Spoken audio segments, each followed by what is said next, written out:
और एक जो सरकार से जो हमारे को कैश प्राइज मिलता है कॉमनवेल्थ का, उसका भी नुकसान है। 2 करोड़ रुपए हैं, जो बच्चा जाता है 2 करोड़ हैं, 1 करोड़ शायद 50 लाख है, 3 गोल्ड को, सिल्वर को, ब्रॉन्ज को।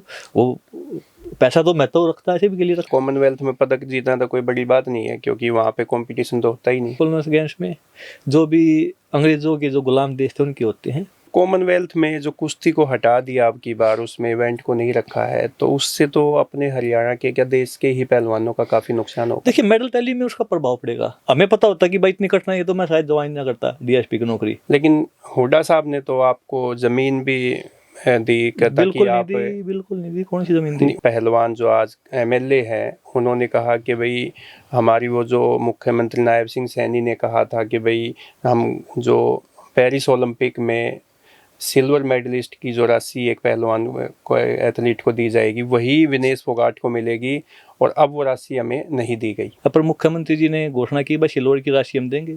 उसके बाद यहाँ पे आने के बाद कि अगर मेरे को इनामी राशि देते, सम्मान राशि देते, तो वापस मुंह पे मारती मैं।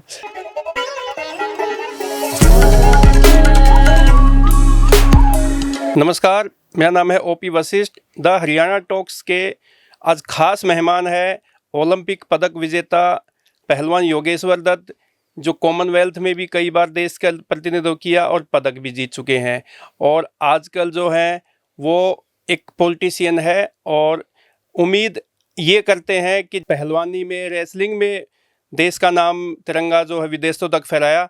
पॉलिटिक्स भी वैसी ही करेंगे कि हरियाणा की जनता इनसे उम्मीद करती है। तो आज हम योगेश्वर दत्त जी से रेसलिंग को लेके और पॉलिटिक्स को लेके भी बातचीत करेंगे। पहलवान जी, आपका बहुत बहुत स्वागत है। धन्यवाद भाई, राम राम भाई जी।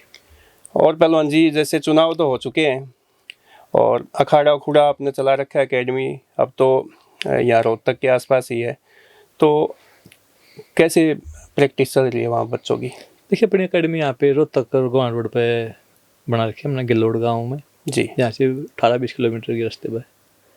और टारगेट हमारा एक ही है कि भाई ओलंपिक चैंपियन वहाँ से बच्चे निकालने 2028 में। हाँ, 2028 में। और कोई भी खेल हो उसके लिए इंतजार करना पड़ता है लंबा कामयाबी के लिए। और लगभग पहले हमारी एकेडमी बड़ी ब्राह्मण में थी कॉलेज में, उसके बाद यहाँ लगभग 6-7 महीने शिफ्ट हुए हैं, नई एकेडमी तैयार की। और हमारा टारगेट ये है कि 2028 है, 32 है, कि हमारे बच्चे यहाँ से निकले ओलंपिक के लिए और ओलंपिक चैंपियन बने। और हम बच्चों को यही सिखाते हैं कि भाई ओलंपिक चैंपियन बनने का सपना देखिए, ओलंपिक चैंपियन बनिए। सिल्वर मेडल, ब्राउन मेडल तो लगातार 5 ओलंपिक में कुश्ती से मिल रहे हैं। पहला ओलंपिक मेडल जो मिला था केडी जादव जी के रूप में 1952 में। हाँ। और आज तक पर गोल्ड नहीं मिला कुश्ती से हमें हिंदुस्तान को ओलंपिक में। तो मेरा मानना है कि वो समय है, हमारे पहलवान बड़ी अच्छी परफॉर्मेंस कर रहे हैं। तो आप तो ओलंपिक में 4 बार देश का प्रतिनिधित्व कर चुके हैं, या 5 बार? नहीं, 4 बार, 2004 का, 2008 का, 12 का और 16 का। पर आज का टाइम समय है, उस समय बहुत ज़्यादा फर्क है। आज जो हमारे बच्चे हैं वो लड़के हों या लड़कियाँ हों, बड़ी अच्छी परफॉर्मेंस करते हैं, बड़े जहाँ भी जाते हैं। बात एशियन चैम्पियनशिप की हो, वर्ल्ड चैम्पियनशिप की हो, ओलंपिक की हो, एशियन गेम्स की हो, कॉमनवेल्थ गेम्स की हो, तो पदक के साथ आते हैं। अभी ओलंपिक या अभी चैंपियनशिप हुआ है अभी जॉर्डन में, तो यहाँ रोहतक की भी 4 पहलवान है और उनका पदक भी आया। ऐसे ही बॉयज में भी पदक आए हैं, तो 10 पदक हरियाणा के। हाँ, कुश्ती में तो दबदबा हरियाणा का ही है, ज़्यादा बच्चे अपने हरियाणा के ही हैं। और बात कुश्ती क्या, कोई भी ओलंपिक में आप देखिए 6 मेडल हमारे आए हैं, तो उसमें से 3 मेडल इंडिविजुअल में, 3 मेडल हरियाणा के हैं। हॉकी टीम में हमारे हरियाणा के बच्चे हैं, तो आधे में तो हरियाणा रहता ही है, कोई भी गेम होता है। लेकिन जो हमारे भारतीय कुश्ती संघ के जो पूर्व अध्यक्ष रहे हैं ब्रजभूषण सिंह, वो कहते हैं कॉमनवेल्थ में पदक जीतना तो कोई बड़ी बात नहीं है, क्योंकि वहाँ पे कंपटीशन तो होता ही नहीं। कॉमनवेल्थ गेम्स में जो भी अंग्रेजों के जो गुलाम देश थे उनके होते हैं, और उसमें अगर हमारा मुकाबला होता तो मैं ऐसी कॉमनवेल्थ गेम्स 2 खेला हूँ मैं, 2010 का और 2014 का। कॉमनवेल्थ चैंपियनशिप में 3 खेला हूँ, ग्रीको रोमन स्टाइल में खेला हूँ मैं 2 और 3।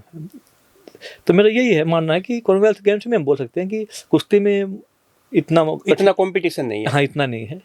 अगर मैं आपके सामने बोल दूं कि नहीं बहुत कड़ा कंपटीशन, दूर है। और फिर मेरा खुद का मानना है कि सच्चाई लोगों को पता लगनी चाहिए। जो अभी कॉमनवेल्थ गेम्स में हमारे अच्छे मेडल ज़्यादा आते हैं और तकरीबन गोल्ड की चांस होती है जितने, पर आज तक ऐसा हुआ नहीं कि हर वेट में हमने कॉमनवेल्थ गेम्स में गोल्ड जीता हो, सभी वेटों में। पर उसमें ये है कि मेडल सभी हमारे आते हैं। वो एशियन गेम्स की बात करोगे, अगर आप एशियन गेम्स में गोल्ड जीते हो, मेडल जीते हो, तो ओलंपिक मेडल के आप दावेदार हो जाते हैं 100%। क्योंकि जो इसमें ये है, ईरान है, एशियाड का जापान जितने है, भी देश ये हैं, रशियन कंट्री है, कजाकिस्तान, उज्बेकिस्तान, तुर्कमेनिस्तान, और अब तो काफी ये हैं। अच्छा, मंगोलिया है, डीपीआर कोरिया है। तो कुश्ती, एशियाई कुश्ती बड़ी मजबूत है। तो ऐसी कोई भी है, मतलब नहीं बोल सकता, और वो कोई भी बोलता है तो मतलब कुश्ती का भविष्य आप अच्छा मानते हैं अपने हरियाणा का देश का? बिल्कुल, हरियाणा के भी, देश का भी। अब तो अलग अलग जगह से बच्चे आते हैं। वही पीछे ट्रायल में गया था मैं, कर्नाटक के बच्चे अच्छे थे, तो उन राजस्थान का बच्चा एक अच्छा था।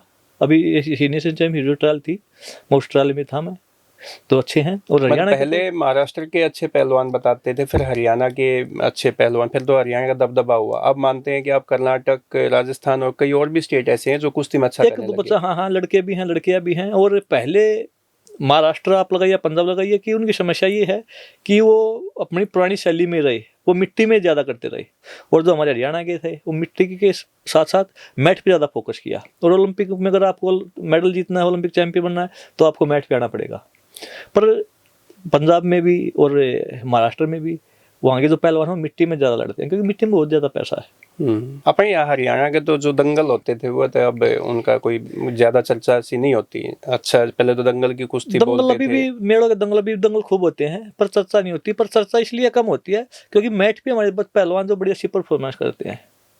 तो वो जो हमारे भारत के सिर वो थे, तो इनको ना जो मैट के पहलवान हैं उनका थोड़ा नाम डाउन इसलिए कर दिया, क्योंकि अगर आप 57 की बात करो, छोटे वेट का पहलवान भी अगर ओलंपिक में मेडल जीतता है, तो फिर बड़े वेट वाले की, मिट्टी वाले की पहचान तो अपने कम आपको ना। पहले जो अपने हरियाणा केसरी, ये हरियाणा केसरी हो या बात केसरी हो, संजय पहलवान मटिंडवाड़ थे, संजय पहलवान पहलवान थे, सत्यवान है, अच्छा, सोनू सुरेश था, का सोनू पहलवान मांडोठी बड़ा था, लंबा पहलवान। हाँ, ये काफी पहलवान है। एक ये मतलब जो मिट्टी में लड़ने वाले थे, दंगली थे, तो बहुत ज्यादा उनका नाम था। अच्छा पहलवान जी, जैसे महाबली सतपाल जो है, वो भारत केसरी रहे, जो कि गवर्नमेंट करवाती है। उसके बाद लंबे अरसे के बाद सोनू पहलवान हुए। वैसे कोई भी कह देता है कि ये हिंद केसरी है, भारत केसरी है, लेकिन जो सरकारी जो भारत केसरी का दंगल होता है वो अब नहीं होते, या उसकी क्या अहमियत है? देखिए, पहले बहुत कम दंगल होते थे। जब सतपाल पहलवान जी की आप बात करते हो, तो उस टाइम पे भारत केसरी वैसे कोई नहीं करवाता था, सरकार द्वारा या महाराष्ट्र में मतलब बड़ा आयोजन होता था जी। और प्रयास तो ये है कि कोई भी दंगल करवाता, कोई भी टाइटल रखवा देता है, तो भारत केसरी रख देता है। इसलिए उसका थोड़ा महत्व कम हुआ है। अगर कोई चीज़ गिनी चुनी हो, कम हो, अगर साल में कोई एक ही चीज़, ओलंपिक की देखिए, ओलंपिक है, एशियन गेम्स है, कॉमनवेल्थ गेम्स है, ये 4 साल में एक बार आती हैं। इनका कितना ज़्यादा महत्व है। गेम्स जो होते हैं, हाँ, उनकी इंपॉर्टेंस है। कितना ज़्यादा महत्व है। वैसे वर्ल्ड चैंपियनशिप है, जैसे पहलवान तो उसमें भी वही आते हैं, पर वो हर साल होती है। ये ओलंपिक गेम्स 4 साल में होते हैं। तो ये अगर आप हर महीना, हर जगह, हर गाँव में भारत केसरी का, हरियाणा केसरी का दंगल करने लगोगे, तो फिर उसका तो महत्व अपने आप कम होगा। तो जो कॉमनवेल्थ में जो कुश्ती को हटा दिया अब की बार, उसमें इवेंट को नहीं रखा है, तो उससे तो अपने हरियाणा के, क्या देश के ही पहलवानों का काफी नुकसान होगा। देखिए, मेडल टैली में उसका प्रभाव पड़ेगा, क्योंकि अगर तीनों स्टाइल को मिलाओ आप, फ्री स्टाइल, ग्रीको रोमन और लड़कियों की मिलाओ, तो 18 वेट होते हैं हमारे। ग्रीको रोमन तो बस हिंदुस्तान में जब 2010 में कॉमनवेल्थ गेम्स था तभी थी, नहीं तो ग्रीको रोमन को इसमें नहीं ली जाती, क्योंकि वो जो भी देश का तो उसकी मर्जी होती है। इस बार वैसे 12 वेट हो गए, 6 लड़के होंगे, इस बार है ही नहीं, तो 12 मेडल तो हमारे 12 की उम्मीद रहती है। 12 की उम्मीद, टैली से तो यही कम हो गया। हाँ, और 12 में सिर्फ तकरीबन गोल्ड की होती है। 6-7 तो गोल्ड आती है, 6-7-8 गोल्ड तक हम जीतने का ताकत रखते हैं। तो वैसे तो 12 के 12 विदाउट ठोकते, पहलवानों का मोरल डाउन है। तो फिर मतलब एक कॉमनवेल्थ गेम्स में नहीं है, तो पहलवान एक वो तो टारगेट है, वो तो नहीं रहा ना। और एक जो सरकार से जो हमारे को कैश प्राइज मिलता है कॉमनवेल्थ का, उसका भी नुकसान है। 2 करोड़ रुपए हैं, जो बच्चा जाता है 2 करोड़ हैं, 1 करोड़ शायद 50 लाख है, 3 गोल्ड को, सिल्वर को, ब्रॉन्ज को। वो पैसा तो महत्व रखता है, सभी के लिए रखता है। तो ये जो प्राइज मनी है, ये देखो ना कितने पहलवानों का जीवन बदल देती है। देखिए, मेडल, अगर आप कॉमनवेल्थ गेम्स में मेडल जीतते हो, तो आपकी एक तो नौकरी पक्की होगी। हाँ, श्योर होती है। वो कौन सी भी ग्रेड की हो, वो ग्रेड बी की हो या सी की हो या ग्रेड ए की हो, उसके साथ पैसा और फिर मान सम्मान, तो वो चीज़ें हैं। कोई भी ऐसा ये होता है, तो कुश्ती के लिए तो बड़ा हानिकारक है। और जो अभी तो भाजपा की गवर्नमेंट है 3 टर्म से, उससे पहले भूपेंद्र सिंह हुड्डा की 10 साल कांग्रेस की गवर्नमेंट रही, तो काफ़ी पहलवानों को, काफ़ी जो और भी अलग जो गेम के वो थे प्लेयर थे, उनको जैसे कॉमनवेल्थ में, ओलंपिक में या जहाँ पे भी वर्ल्ड चैम्पियनशिप में पदक जीते तो उनको सीधे नौकरियां भी दी। और आप भी उसमें से एक शामिल है कि आपको भी डीएसपी बनाया, और भी आपके कई साथी हैं उनको डीएसपी बनाया, क्रिकेटर जोगिंदर शर्मा को भी। वो जो डीएसपी बनाने का जो उन्होंने शुरुआत की थी, उससे कहते हैं कि खेल जो हरियाणा का है वो ज़्यादा प्रमोट हुआ और खिलाड़ियों को काफ़ी प्रोत्साहन मिला। क्या मानते हो आप इसको? देखिए, सबसे पहले जब ओलंपिक हरियाणा में जो खेलों में एक नया बूस्ट आया था, वो स्वर्गीय ओम प्रकाश चौटाला जी ने ओलंपिक चैंपियन के लिए 1 करोड़ रुपये किए थे जी। करम मल्लेश्वरी जी का ब्रॉन्ज मेडल आया था, वो हरियाणा की बहू थी वो, और अभी भी हैं, उनको मिला, अभी भी है, वो यमुनानगर में एकेडमी चलाती हैं। जी जी। और डायरेक्ट सब इंस्पेक्टर की उन्होंने भी की थी, डायरेक्ट सिपाही की भर्ती की थी। उसके बाद फिर कांग्रेस राज में उस पैसे को शायद 1.5 या 2 करोड़ की राशि को बढ़ा दिया था। हाँ, और डायरेक्ट डीएसपी भी लगाए। तो ये डायरेक्ट सीधा लगाने का हर सरकार में था। चौटाला जी ने भी लगाए, उसके बाद कांग्रेस राज में लगाए, फिर बीजेपी ने भी लगाई। तो आप लेकिन बीजेपी ने जैसे वो स्पोर्ट्स में ही उनको कोटा रखा है, और वो डीएसपी रैंक जो है वो नहीं मिल पा रहा नहीं तो जैसे अभी अपने मनु भाकर है अमन ने भी पदक जीता है, तो ऐसे अगर स्पोर्ट्स पर्सन को अच्छी पोस्ट मिल जाए। सबकी अपनी इच्छाएं होती हैं। जो लगभग 16-17 डिप्टी डायरेक्टर लगाए हैं हरियाणा सरकार ने, कोच लगाए हैं सीधे, और शायद यूनिवर्सिटी में जो डायरेक्टर डिप्टी स्पोर्ट्स डायरेक्टर की बात है, वो भी उस पर भी सरकार विचार कर रही है। डीएसपी मैंने छोड़ दी, बीरेंद्र ने छोड़ दी, हमारे कुछ और खिलाड़ी भी कर रहे हैं। पर उसमें जहाँ तक मैंने खुद फील किया है तो नौकरी बड़ी अच्छी है। खिलाड़ी अगर आप कहीं ओलंपिक में मेडल जीतते हो, कहीं वो जीतते हो, उसके बाद जिस तरीके की बेल्ट की नौकरी है उसको तो फॉलो करना पड़ेगा जो रूल है, और बेल्ट की नौकरी है तो कठिनाई बड़ी है। वैसे तो सरकार का अपना वो है, हमें पता होता कि भाई इतनी कठिनाई है तो मैं शायद ज्वाइन ना करता डीएसपी की नौकरी, क्योंकि जो चीज़ दूर से दिखने में और जब आपको मिलती है तो उसके बारे में पता लगती है भाई ये है क्या। अगर मैं डीएसपी नौकरी लगती ट्रेनिंग पूरी करता अपनी, तो मैं ओलंपिक मेडल नहीं जीत पाता। मैंने 2010 में जब नौकरी से रिजाइन दिया, तब भी मेरी फील्ड की ट्रेनिंग बची हुई थी। 10 साल नौकरी करने के बाद भी फील्ड की ट्रेनिंग में नहीं कर पाया था। तो अच्छी उनके लिए है जिनका सपना ही स्टार्टिंग से ही सपना पुलिस में जाने का होता है, और सबकी अपनी राय मिल रही है। लेकिन जैसे आपने विजेंद्र का नाम लिया, आपने नाम अपना खुद का कहा कि हमने डीएसपी की जॉब से ना रिजाइन दे दिया, तो आप दोनों ही जो लोग हैं, पहलवान है, वो बॉक्सर हैं और आप पहलवान हैं, तो आप तो पॉलिटिक्स ज्वाइन किया ना, इसलिए आपने रिजाइन किया। वैसे भी छोड़नी थी। मैं आपको बताता हूँ, पहले बताया भी है, 2010 की या शायद 11 की बात है, उसमें ट्रेनिंग के लिए गया था मैं, शायद 11 में। पहले ही दिन मैंने घर फोन कर दिया कि मेरे से नौकरी नहीं हो सकती ट्रेनिंग पे 1-2 दिन, मतलब एक पहले, हाँ, सुबह शाम को जाना, और वो क्योंकि कुछ प्रैक्टिस का टाइम तो मिलता ही नहीं, मतलब 1-2 दिन में मैंने घर पे फोन किया ये नौकरी नहीं कर सकते हम। और मैंने उसमें 10-15 दिन की मुश्किल से ट्रेनिंग की। मैंने मेडिकल कैश, पता नहीं इतना ध्यान नहीं, पर कुछ मेडिकल या हाँ शायद इंडिया पुलिस आई हुई थी, उसके लिए मैंने लिखा कि वो है। उसके बाद कैंप में रहा, मैंने ट्रेनिंग की नहीं। 2014-15 में ट्रेनिंग की, जब सीएल मधुर जी वहाँ के डायरेक्टर थे मधुबन एकेडमी के, और उनसे मैंने बात की, बोले कि भाई प्रैक्टिस के लिए आपको टाइम लगेगा, उसमें मतलब नियम में छूट दे के ट्रेनिंग करवाई गई। तो अगर मैं, जहाँ तक मेरा मानना है, तो मैंने बताया ना कि 2019 तक मैंने फील्ड की ट्रेनिंग भी नहीं की थी। तो नौकरी सबकी अपनी इच्छा है, पर इसी तरीके की इच्छा नहीं थी। जो स्टार्टिंग में वो था ना, बूथ सवार था कि डीएसपी, तब लगने के बाद पता लगा कि भाई बड़ी कठिन नौकरी है। लेकिन हुड्डा साहब ने तो आपको जमीन भी दी, बिल्कुल नहीं दी। कौन सी जमीन दी? उन्होंने कहा कि भाई नहीं, एकेडमी के लिए 5 एकड़ एकेडमी के लिए जमीन बिल्कुल नहीं दी। 3-4 जगह दिखाई थी, पर जमीन बिल्कुल भी नहीं दी। अच्छा, जमीन नहीं दी?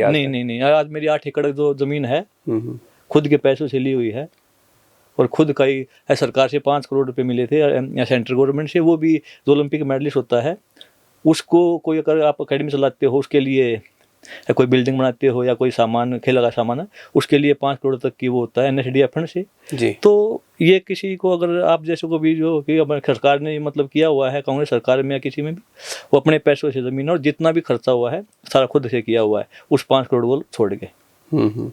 अच्छा, जैसे अभी एक रिसेंटली एक मुद्दा विधानसभा में उठा और पहलवान जो आज MLA है, उन्होंने कहा कि भाई हमारी वो जो मुख्यमंत्री नायब सिंह सैनी ने कहा था कि भाई हम जो पेरिस ओलंपिक में सिल्वर मेडलिस्ट की जो राशि एक पहलवान को एथलीट को दी जाएगी वही विनेश फोगाट को मिलेगी, और अब वो राशि हमें नहीं दी गई। उसके बाद आपकी भी एक स्टेटमेंट आई कि भाई पहले तो कहते थे हमें राशि नहीं चाहिए और अब गिड़गिड़ा रहे अपने लिए। क्या मानते हो, क्या मामला था ये पूरा? देखिए इस मामला क्या है, इसमें तो इसका फाइनल में डिस्क्वालीफाई वेट न लेने की वजह से पूरे देश में एक अलग तरीका माहौल बना कि भाई साजिश है, ये तो प्रधानमंत्री जी ने गड़बड़ करवाई है। और हालांकि सबको पता है कि ये खुद खिलाड़ी खुद पहलवान की गलती होती है, अगर वेट को नीला गया पाता तो इसमें किसी की गलती नहीं होती। पर इसमें दोष पूरे देश पे, पूरे देश में, एक पूरी दुनिया में ये दिखाएगा कि भाई हिंदुस्तान में किस तरीके की राजनीति होती है। गलती कोई करता है और इल्ज़ाम किस पे लगाया जाता है। उसके बाद फाइनल में पहुंची थी, मेडल पक्का था, गोल्ड या सिल्वर भी हो सकता था, पर वो जो भी है वो तो अपना भाग्य होता है। वेट नहीं आया तो अलग बात है वो। पर मुख्यमंत्री जी ने घोषणा की भाई सिल्वर की राशि हम देंगे। उसके बाद यहाँ पे आने के बाद जो सरकार के बारे में बोला गया, फिर चुनाव के दौरान, विधानसभा चुनाव जब ये हुए थे तो दौरान हल्के में बोला गया कि अगर मेरे को इनामी राशि देते, सम्मान राशि देते तो वापस मुँह पे मारती मैं। तो मेरा ये मानना है कि सम्मान कोई भी दे, सम्मान हमें मिला। हारने के बाद भी लोगों ने हमें सम्मान किया। 2008 के ओलंपिक में जब बीजिंग से क्वार्टर फाइनल में पहुंचा था, मैं हार के आया था, 8वीं पोजीशन लगाइए क्या थी, पर फिर भी सम्मान, पूरा मान सम्मान लोगों ने भी किया, सरकार ने भी किया। तो सम्मान खिलाड़ी का कोई करता है तो वो एक बड़ी बात है। पर उसके बाद भी सरकार को ये बोलना कि वापस मुंह में मार दें कि इससे बड़े सम्मान तो हमें मिल चुके हैं, तो वो उसके बाद फिर विधानसभा में खड़े हो गए ये कहना कि आपने मेरे को बेटी बोला था और अभी तक मेरे को राशि नहीं मिली है, तो वो आप करिए और एक खिलाड़ियों में अच्छा संदेश जाएगा।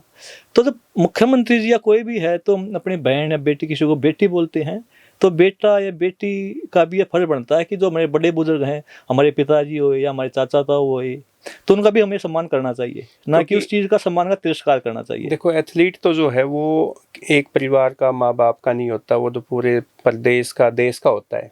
और उम्मीद ये भी करते हैं कि एक एथलीट जो है, आप भी एक एथलीट रहे हैं, ओलंपिक में मेडल भी जीता है आपने, तो आपसे कम से कम वो लोग उम्मीद नहीं करते कि भाई आप एक एथलीट के बारे में ऐसा कहे। वो ये उम्मीद करते हैं कि आप तो हमेशा खिलाड़ियों के साथ खड़े हो जाए, एक मजबूत झंडा लेके। अगर खिलाड़ी गलत होगा तो मैं अपने सगे परिवार के लोग के साथ भी खड़ा नहीं हो सकता। मेरे को जहाँ लगता है ये गलत है, वो मेरी सोच है जी, वो गलत है नहीं है, पर अगर मेरे को लगता है कि गलत है तो मैं उसकी उम्मीद मेरे से कोई भी ना करे। भविष्य के लिए भी सबको पता भी है, जो मेरे को जानते हैं उनको पता है कि ये इस तरीके का ये नहीं है। मतलब योगेश्वर दत्त पहलवान जो सच है सच बोल लेंगे, जो मेरे को लगता है जी। अब क्या पता आपको मेरी बात बुरी लगती हो या इतनी ये बात मैंने बोली बुरी लगती हो, पर इसमें मैंने बोला, मैंने याद दिलाया है कि उस समय पे जब एक पूरा देश, हरियाणा मुख्यमंत्री बेटी बोल के सम्मान करने की बात करते थे, तो आपका अहंकार था, क्या था कि आपने वापस मुंह पे मारने की बात कर दी। अगर आप मानिए मैं आपको सम्मानित करने की बात करूँ, आप बोलो कि मैं राशि आपके मुंह पे मार दूंगा, तो कैसा लगे मेरे को? और आपके पास शोभा देगी कि आप ऐसे बोल दो।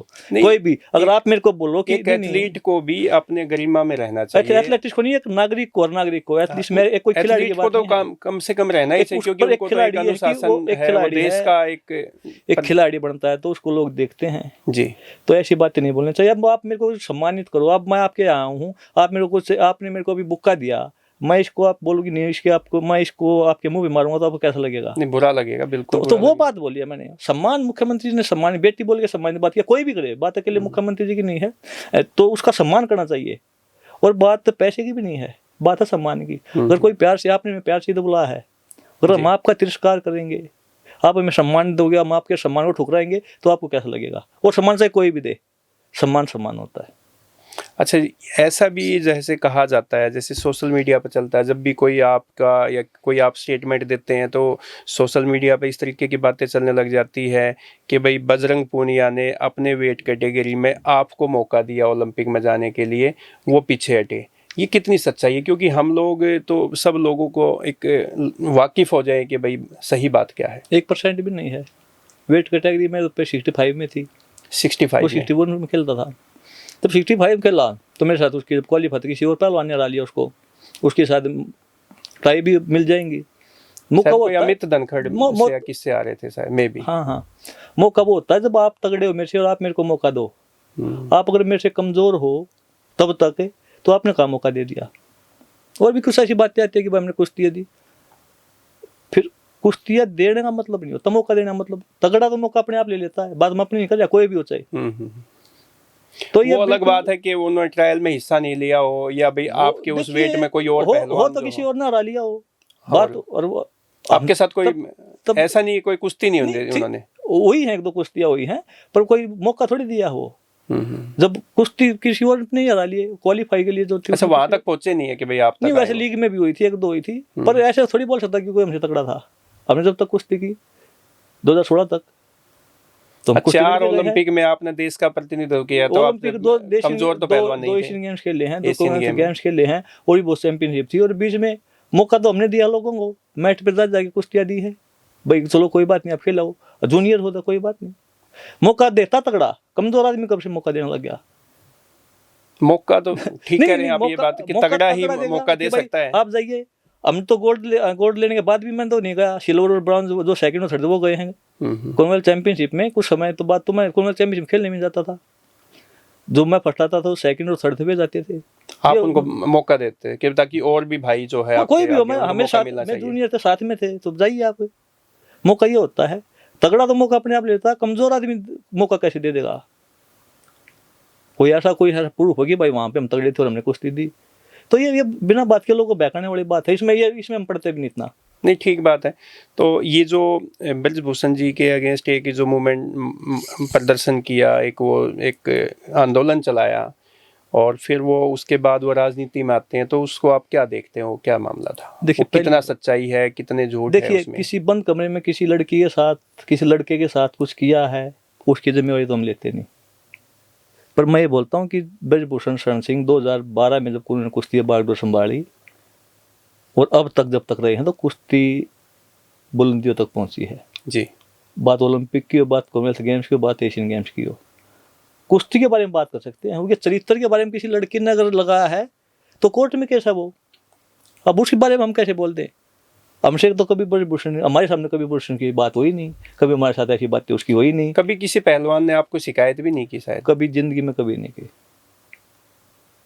अगर ऐसी कोई बात आती तो आप उठाते इस मामले को? बिल्कुल उठाते, उसी को बोल देते हम कि आपके बारे में ये बात है, क्या है क्या नहीं है। इतना तो हमारा था, और अब भी है। अब जो भी बोलते हैं क्या है क्या नहीं है, और फिर मैं तो बोलता हूँ कि भाई जो चीज़ जब कोर्ट में है उसके बारे में बोलना भी हमारा गलत होगा। अगर किसी लड़की ने कुछ लगाया है तो उसके बारे में मैं ना तो गलत बोल सकता, ना ठीक बोल सकता, ना आप बोल सकते। जी जी। ये तो ब्रजभूषण जी बताएं, तो लड़कियां बताएं। ब्रजभूषण अब वो कोर्ट में किस वो बताएंगे। अब मैं तो एक बात कर सकता हूँ, कुश्ती में उनके आने से कुश्ती जो ऊंचाई में गई है तो उनका बहुत बड़ा योगदान है। पहलवानों की, जो अच्छे पहलवानों की मदद भी करते थे वो, और कोई समस्या है उनके पास जाते थे तो उसका समाधान भी करते थे। और इसमें जितने भी पहलवान हैं इन सभी को कुश्ती की उसमें कहीं ना कहीं उनका पूरा लाभ सभी पहलवानों को मिला है। ये शोषण वाला जो मामला है ये वो जाने। अब ये जो संजय सिंह जो भारतीय कुश्ती संघ के अध्यक्ष बने हैं, ये कैसे इंसान है, और आप क्या मानते हैं कि ये अब कुश्ती संघ को संभाल लेंगे उस जैसे ब्रजभूषण जी ने संभाल रखा था? देखिए, इनके बारे में मेरे को इतना नहीं पता, क्योंकि ये बनारस से हैं, मैं हरियाणा से हूँ, इनको इतना ज़्यादा मैं नहीं जानता। पर मैं तो ये चाहता हूँ कि कुश्ती के लिए अच्छा करें, लगातार 5 ओलंपिक में कुश्ती में मेडल मिले हमें, उसको और आगे पहुँचाए। और हमेशा सोच यही होती है, हम तो इतने बस कह सकते हैं, और कुश्ती में वो जितना अच्छा करेंगे उतना नाम होगा, तो इतना ही कह सकते हैं। और अच्छे ही होने चाहिए, कुश्ती के लिए जरूर अच्छे होना चाहिए। आप कैसे ऊपर किसी कुर्सी वगैरह बैठते हो तो आपकी पूरी निष्ठा, आपकी पूरी ताकत उस चीज़ को आगे बढ़ाने के लगनी चाहिए। मैं तो ये मेरा ये मानना है। ये तो हुआ ही है कि जैसे जो आंदोलन चला इतना लंबा, उससे कुश्ती का नुकसान तो हुआ है पहलवान जी। उससे हरियाणा की कुश्ती का नुकसान हुआ है। बहुत ज़्यादा हुआ है। वो देश की कुश्ती नुकसान नहीं, हरियाणा की कुश्ती नुकसान हुआ है। जो हमारी लड़कियां हैं, जो हमारी छोटी बहनें बच्चियां हैं, उनको बहुत ज़्यादा नुकसान हुआ है। हम तो ज़्यादा बोलते हैं कि भाई अपनी बच्चियों को अखाड़े में भेजिए, डरने की जरूरत नहीं है। क्योंकि डरोगे तो मेडल कहाँ से जीतोगे। अगर आप चाहते हो अपनी बच्ची को पहलवान बनाना, तो कैसे जीतोगे आप मेडल, कैसे पहलवान बनाओगे अगर आप डरोगे तो। कोई कुछ बोलता है तो उसके सामने आवाज़ उठाइए आप। तो इन्होंने जो 1000 लड़कियों का आरोप लगाया, तो 1000 लड़कियों, इतना कहना आसान है, 1000 लड़कियों की गिनती आप कैसे करोगे। और कैंप में भी नहीं इंटरनेशनल लेवल पहुंचेंगी, पे 1000 लड़कियां होती भी नहीं, कैंप में भी नहीं पहुंची होंगी, कैंप में नहीं लड़कियां पहुंची होंगी। तो इस तरीके की बात है, जिस पर लगा है उसको अपनी लड़ाई लड़नी चाहिए। और कोर्ट है, कोर्ट में फैसला देगा। मैंने स्टार्टिंग बोला था कि किसी का पुलिस में जाइए, आप कोर्ट में जाइए, तो वो चीज़ देती, पर वही चीज़ हमारी बुरी लगी। हरियाणा कुश्ती संघ के अध्यक्ष अभी कोई नहीं है। देखिए, मेरे को पीछे इतना मैं बताऊं, सच बताऊं भाई, कुश्ती में अध्यक्ष है, सेक्रेटरी का तो पता है, अध्यक्ष भी शायद रमेश को बना रखा रमेश है। को बनाया था, अब उनका शायद वो कार्यकारी अध्यक्ष बने पता थे। नहीं, मैं इसमें इतना घुसता नहीं, क्योंकि उस चीज़ें हम घुसते नहीं, क्या है क्या नहीं है। हम अपनी अकेडमी चलाते हैं, कोई हमारी कोई बच्चों की बात, हम बात बोल पड़ते हैं। इसमें इतना ज़्यादा मैं नहीं पता। रमेश हटा दिया, बना रहा है, पर शायद राकेश कोच है बहादुरगढ़ से, वो सेक्रेटरी है जी। वो अभी अपने HOA के भी वो उपाध्यक्ष बने हैं शायद, हाँ उपाध्यक्ष बने हैं वो। जी। उनको भी बहुत बहुत शुभकामनाएं आपके माध्यम से। और रमेश जो कार्यकारी अध्यक्ष थे, अब तक वो हैं या नहीं है वो मेरे को पता नहीं। हरियाणा ओलंपिक संघ के भी अध्यक्ष अभी हाल ही में मीनू बेनीवाल को बनाया। हाँ, पूरी HOA को मेरी तरफ से बहुत बहुत शुभकामनाएं। और हम चाहते हैं कि खिलाड़ी दिल कुछ अच्छा करें। लगता है कि मीनू बेनीवाल खिलाड़ियों के लिए कुछ अच्छा देखिए, करेंगे। उनसे आज तक बस 1-2 बार ही मिला, नमस्ते हुई है। और लगने की तो अगर बने हैं तो कुछ अच्छा करने के लिए बने होंगे। कभी हमारी मुलाकात होगी तो हम उनको ये जरूर बोलेंगे कि कुछ जहाँ पे भी आप बैठते हो, अगर आप आए हो HOA में, तो कुछ ऐसा करके जिससे आपको लोग याद रखें। जब आप पहलवानी करते थे शायद उस टाइम पे बेसिंग सुटाला हरियाणा मेरे को इतना बिल्कुल नहीं, क्योंकि मैं तो 97 में दिल्ली चला गया था जी। और पहलो खिलाड़ी, जो भी खिलाड़ी कोई भी खेल खेलता हो, तो उसका ज्यादा वास्ता अपनी फेडरेशन से रहता है। HOA हरियाणा की HOA है, अगर IOA है तो उससे के लिए खिलाड़ी वास्ते रहता। अभी PT उषा जी हैं, इससे पीछे शायद पता नहीं बत्रा जी थे, मेरे को पता नहीं पहले कौन था। अभी इसलिए पता है कि मैं इसमें IOA में मेंबर हूं। आपने तो जब पहलवानी की तो अपने अखाड़े से संबंध अखाड़े में रखा और फेडरेशन, अपनी प्रैक्टिस से फेडरेशन से मतलब होता है, क्योंकि ट्रायल में फेडरेशन आती है।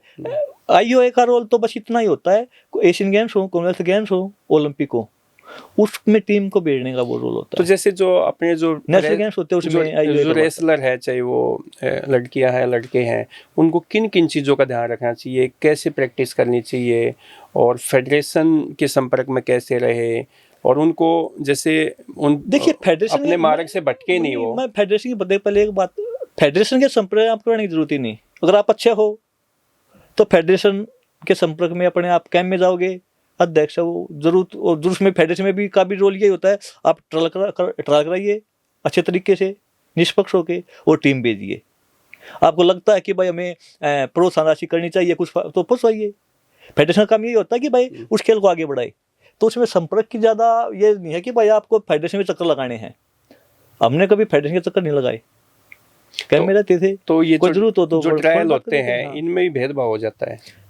नहीं, ऐसा कुछ नहीं है।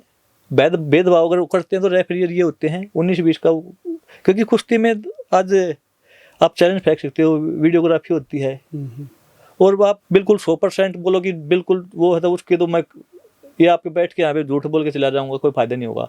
19-20 का कहीं कोई कुछ हो जाता होगा तो उसके बारे में हम कह नहीं सकते। और तगड़ा तो तगड़ा ही होता है, तगड़ा होता है। पर कुश्ती में आज के टाइम में इतना कंपटीशन है, पहले भी कंपटीशन था, बिल्कुल बराबर के होते हैं। 19-20 का मतलब थोड़ा एक पॉइंट ही बहुत ज्यादा हो जाता है। अगर वो कोई रेफरी आपको बीच में डिस्टर्ब भी कर देगा, एक बार 2-3 बार आपको रोक के आपको टोक देगा, तो उसी में आप डिस्टर्ब हो जाओगे। तो तरीके तो बहुत ज्यादा हैं, पर इसके लिए मैं ये बिल्कुल नहीं बोलता कि किसी भी खेल में 100% पारदर्शिता है। 19-20 का कहीं भी किसी भी खेल में कुछ हो सकता है। सब झेलते हैं इसको, तो सबके साथ होता है। और ये तो आज आपके साथ है, कल मेरे साथ होगा, और आप गलत करोगे तो कभी उसका घूम फिर के आएगा, मैं करूँगा घूम फिर के, ये चक्कर है समय का। और मैंने बोला था कि समय बड़ा बलवान होता है, वो आपको जरूर एहसास करेगा कि बाबू ये चीज़ें गलत हुई हैं। तो आप कुश्ती में तो बहुत ज़्यादा सफल हुए, देश के लिए ओलंपिक में पदक भी जीता, कॉमनवेल्थ में आपके गोल्ड मेडलिस्ट हैं, आप एशियाड में है, और पता नहीं कितनी प्रतियोगिताओं में आपने मेडल जीते, फिर आपने राजनीति में प्रवेश किया, तो राजनीति में सफल नहीं हो पाए, क्या आप कारण मानते हो? देखिए, राजनीति में और कुश्ती की तुलना कैसे कोई भी नहीं कर सकता, ना आप कर सकते ना मैं कर सकता। कुश्ती में मैं 7 साल की उम्र में, जब 7-8 साल का मैंने कुश्ती स्टार्ट की, ओलंपिक में मेरा मेडल आज मैं 29 साल का था, 4 ओलंपिक मैंने 7 खेले। साल से शुरू किया, मतलब 22 साल बाद आपको? 22 साल, 8 साल की उम्र में लगाई, 22 साल, 29 साल का जब मेरा ओलंपिक में मेडल आया। जी। ओलंपिक मेडल की बात करता हूँ मैं, वैसे मेडल तो पहले 97 में या 99 में वर्ल्ड चैंपियन मैं बना था अंडर 17 में। पर एक चीज़ बताता हूँ, जो बड़ा सपना, जो सपना लेकर मैं चला था, तो अभी तो शुरुआत है। 2019 में मेरी इसमें राजनीति में आए थे, और कुश्ती का अलग जुनून था, इसका अलग वो चीज़ है हमारे लिए। ये तो पहलवान जी, जैसे आप भैंसवाल कला से हैं, सोनीपत का गांव है, तो आपको कुश्ती में लेके कौन आया?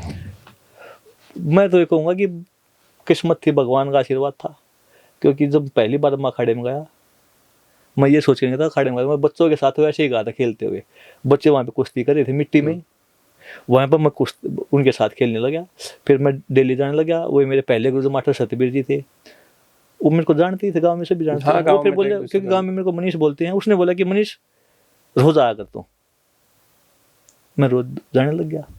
तो मैं तो बोलूं भगवान का आशीर्वाद था, नहीं तो माता पिता दोनों टीचर। पहलवान जो बलराज के उसमें सानिध्य में भी आपने? नहीं, उनका तो स्वर्गवासी अच्छा 1986 में हो गया था। 86 में हो चुका है? जब तो मैं था ही 4 साल का।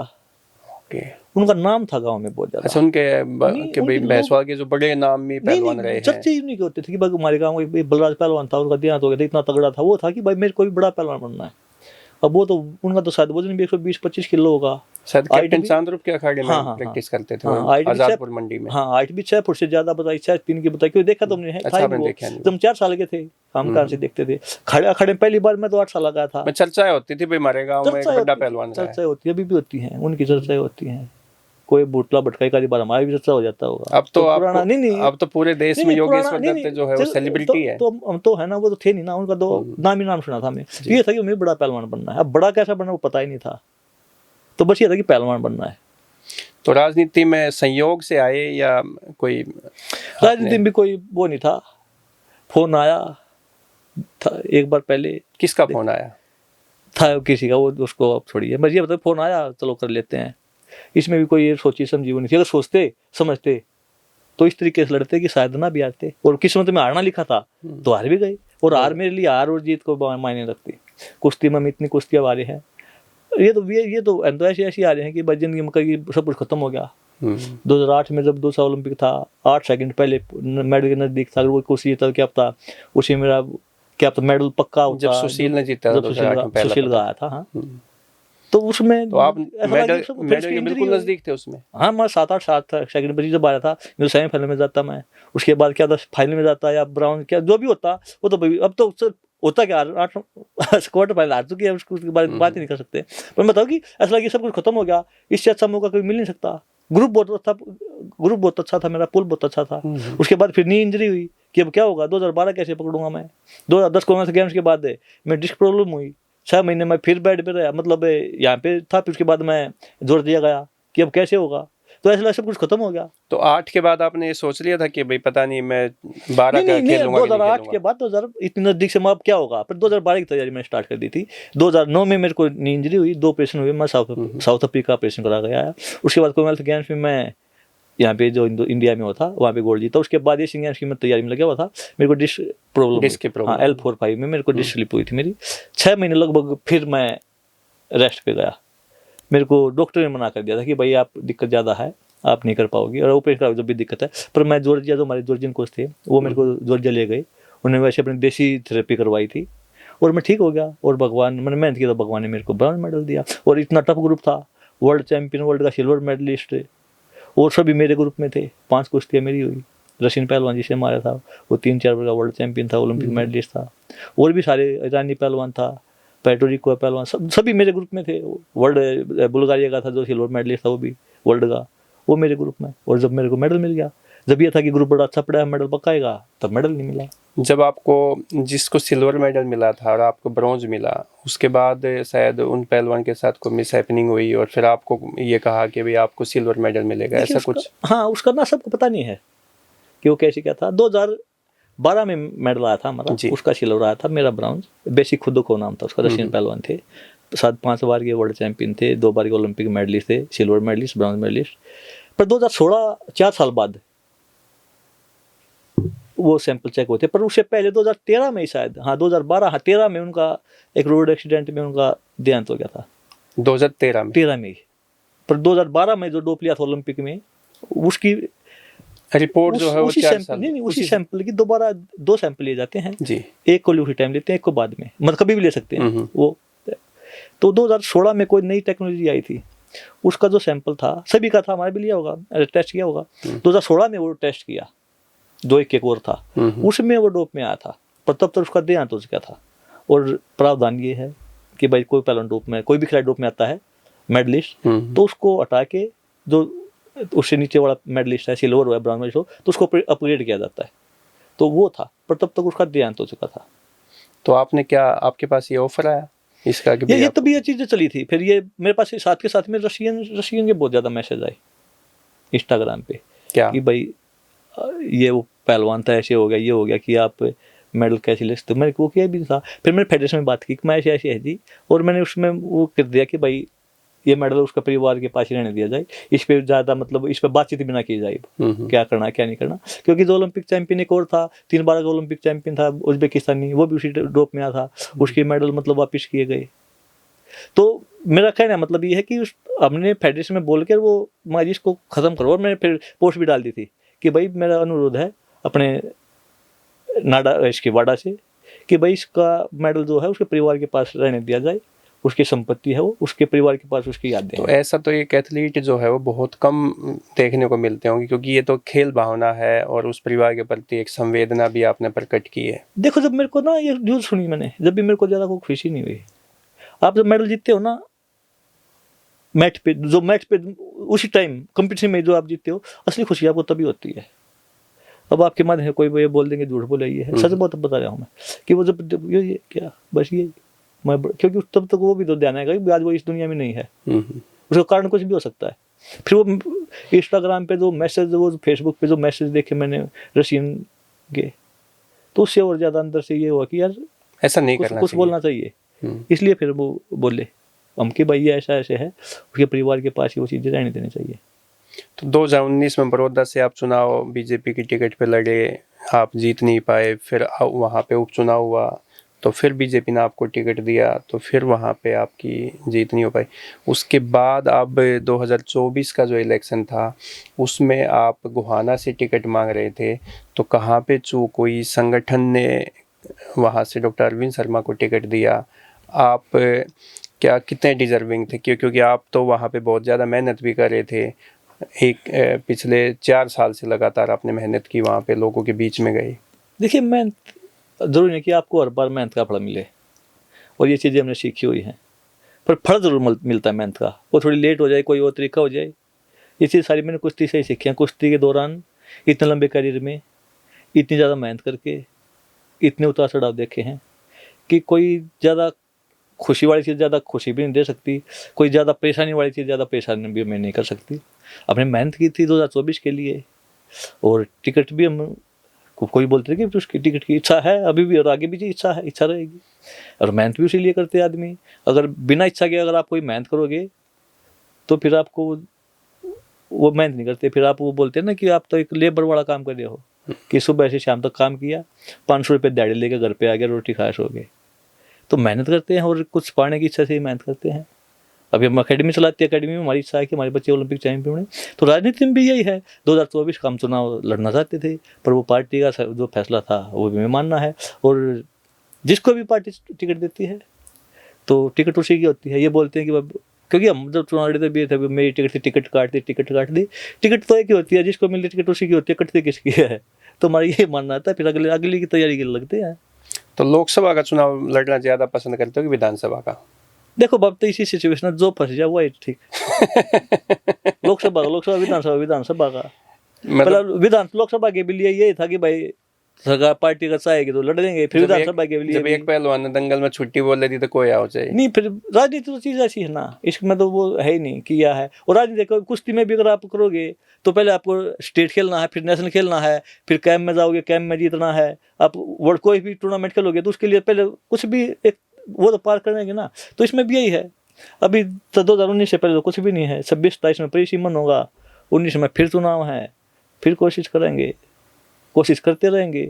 कोशिश करने वालों का मैं भी मिल जाती है हमारे शास्त्रों अच्छा, पहलवान जी ये कहते हैं कि जैसे योगेश्वर दत्त तो ना देश का एक एक बंदे का पसंदीदा पहलवान रहा है, मतलब चहेता पहलवान रहा है, और उन्होंने कभी भी कोई भेदभाव नहीं किया, ना उनके साथ कभी भेदभाव, ऐसा कहते हैं। लेकिन जब से आप राजनीति में आए हैं, आप पे ऐसे आरोप लगने लगे कि आप जाति पाति की राजनीति करते हैं, आप भेदभाव करने लग गए, आप ज़्यादा मतलब एक जो एक लाइन होती है पार्टी में उस पे चलते। पहले तो कभी ऐसा आप पे ऐसी बात नहीं आई कभी भी? देखिए, भेदभाव करने का मौका मिला कहाँ है? पहले बताओ मेरे को मौका मिला कहाँ है? मैं कोई MP ना MLA ना कोई मंत्री ना कोई, मैं किसी ताकत में नहीं। हम अकेडमी चलाते हैं, लगभग 100 बच्चे हैं। जाति पाति की वहाँ बात हो सकती नहीं। स्कूल है, कोई खेल ग्राउंड है, सभी के होते हैं। हमारी अकेडमी जो कोच हैं वो जाके देख लीजिए। जाति पाति की बात तो वही करते हैं जो इस तरह की चीज़ों में रहते हैं, जो चीज़ें बोलते हैं खुद जातिवादी होते हैं। और हम तो बचपन से ही हमें पता ही नहीं हम किस समाज में। और मैं तो बोलता कि सभी समाज एक हैं, हम जिसके साथ रहे हैं बचपन से ही, और हमारे साथी भी वो रहे हैं। और पहले भी जैसा था हम आज भी वैसा ही। हमारे पास कोई भी हमसे कोई अगर हमें पता है कि हमारे लिए अच्छा ही सोचता है और हमारे लिए हमसे कुछ पूछे तो हम उसको गलत सलाह नहीं देते। और ये बोलने वाली राजनीति में चीज़ें चलती रहती हैं। इसका ज़्यादा अपने भड़क वो बोल रहे हैं कि ज़्यादा उसकी भड़क लेते नहीं, क्यों कौन क्या बोला है। हमें पता है क्या है। जो हमारे पास रहते हैं वो किसी समाज का है, उसको पता है योगेश्वर क्या है, मेरे को पता है मैं क्या हूँ। जो आज तक हमारे पास रह गए उनको पता है कि भाई योगेश्वर ने कैसा है, कैसे मेरे तो बचपन से आज तक के 2 दोस्त हैं, तो सबको पता है मैं इन चीज़ को मानता है नहीं मानता हूँ। वो लोग बोलते हैं जिनको मेरे को पता ही नहीं क्या हूँ, क्या मैं क्या हूँ क्या नहीं हूँ, तो मेरे से आज तक मिले नहीं। और वो राजनीति हमें तो वो ऐसे ऐसे लोग देख लिए जाति पाति बात करते जो अपने आप को सर्व समाज का नेता मानते हैं, जो बोलते हैं कि हमसे बड़ा तो वो नेता ही नहीं। हमने तो ऐसे ऐसे लोग देख लिए। पर हमें तब बोलो जब हम कहीं पावर में हूँ। ये आपने राजनीति में आने के बाद देखे कि पहले देख लिए थे? नहीं, राजनीति में आने बाद 2019 तक तो चाहे पुलिस में छोड़ने बाद भी हम घुसे नहीं किसी चीज़ में, अपने काम से काम रखते थे। राजनीति में आने के बाद देखें कि भाई आदमी कैसे हैं कैसे नहीं है। और राजनीति में आने की सबसे अच्छी चीज़ ये है कि आपको पता लग जाता है कि आपके साथ कौन दे सकता कौन नहीं। उससे पहले जितने भी आपके चारों तरफ लोग होते हैं ना, वो सबको आपको अपने लगते हैं। पर राजनीति में आने के बाद पता लगता है कि भाई ये अपना है या नहीं है। राजनीति ये चीज़ सिखाती है, लोगों की पहचान करना सिखाती है, लोगों की पहचान करा देती है कि भाई, क्योंकि राजनीति में आने के बाद जो बचपन से जिनके साथ हमने दूरी बना ली थी, बन गई थी कुश्ती वजह से, जो मेरे गाँव के लगाइए, जब मैं चुनाव लड़ा तो मेरे पास साथ में आ गई, जिनके साथ बोलचाल भी बंद हो गई थी, वो साथ आ गए वो। फिर हम सोचे कि यार हम तो राजनीति ना आते तो ये मतलब जो हमारे आदमी हैं इनसे हमारी क्या पता कितनी दूरी बनती चली जाती है। गांव के तो साथी पहलवान थे, नहीं साथी खिलाड़ी, साथी पहलवान थे, कुश्ती की थी मेरे जिनके साथ है। और कुश्ती उसमें जो हमारे कैंप में रहे जो पहलवान वो उसमें साथ आए, जो हमारे पास होते दूर चले गए वो भी देखे हमने। तो राजनीति में ये चीज़ है, हार जीत होती रहती है, पर ये तो पता लगता है कि भाई ये हमारे साथ हैं, कल को कुछ होता है तो इनको हम याद रखेंगे, अपने चाहने वालों को भी और हमसे दूर होने वालों को भी। अच्छा ये बताओ, आप राजनीति में है तो हर एक नेता जो है वो अपने समाज का नेता बनना ज़्यादा बढ़िया मानता है और सर्व समाज का नेता बनना कम मानता है। ये आप कैसा नेता बनना चाहते हो? समाज का नेता बनना चाहते हो कि सर्व समाज का? देखिए, एक समाज का तो कोई नेता बनता ही नहीं, ना बन सकता। और राजनीति में तो सबकी वोट चाहिए आपको, एक समाज। लेकिन एक छाप तो लगती है ना कि मैं इस समाज का प्रतिनिधित्व करता हूं। छाप तो लोग लगाते हैं, और छाप नेता वो लगवाता जो बात करता है।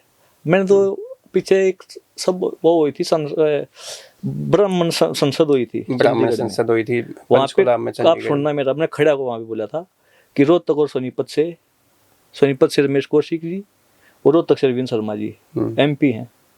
मगर ये 36 हर समाज ने इनको वोट दिया तब ये बने हैं।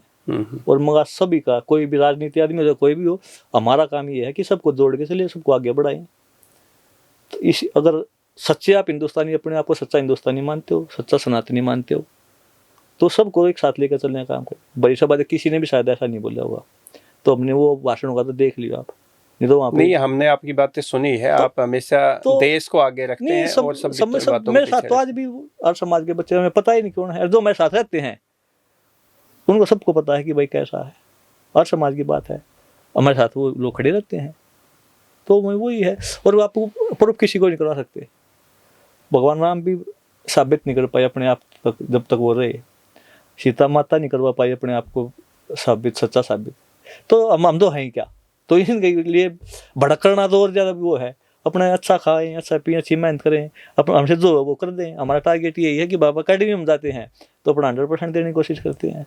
तो हमारी भी यही शुभकामनाएं आपके साथ हैं कि आप जैसे पहलवान रहे, देश का तिरंगा आपने विदेशों तक फहराया, राजनीति में भी अच्छे राजनेता के तौर पे आप सफल हो, और यही हम आपसे शुभकामनाएं भी हम देना चाहेंगे।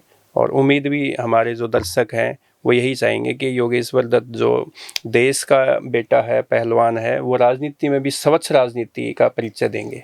धन्यवाद बहुत बहुत आपका। देखिए कोशिश यही रहती है, और मैं तो सभी से बोलता हूँ कि किसी को बहकावे में नहीं आना चाहिए। कोई भी काम करो आप तो दिल से करो, और ये सोच के करो कि भाई आपको भगवान देखता है। कुछ आप गलत करते हो तो समय कभी ऐसा जरूर मौका लेगा, आपको वो चीज़ रियलाइज होगी कि यार मैंने वहाँ पे गलत किया था और उसका फल मेरे को आज मिला है। तो दोस्तों, आज हमारे साथ ओलंपिक पदक विजेता योगेश्वर दत्त पहलवान अब राजनीति में भी हैं। तो आज इन्होंने खुलकर अपनी बातें रखी, हमारे सभी सवालों का स्पष्ट तरीके से जवाब दिया। तो आपको कैसा लगा हमारी ये चर्चा, आप कमेंट करके ज़रूर बताएं। पहलवान जी, आपका बहुत बहुत धन्यवाद। धन्यवाद भाई साहब, राम राम।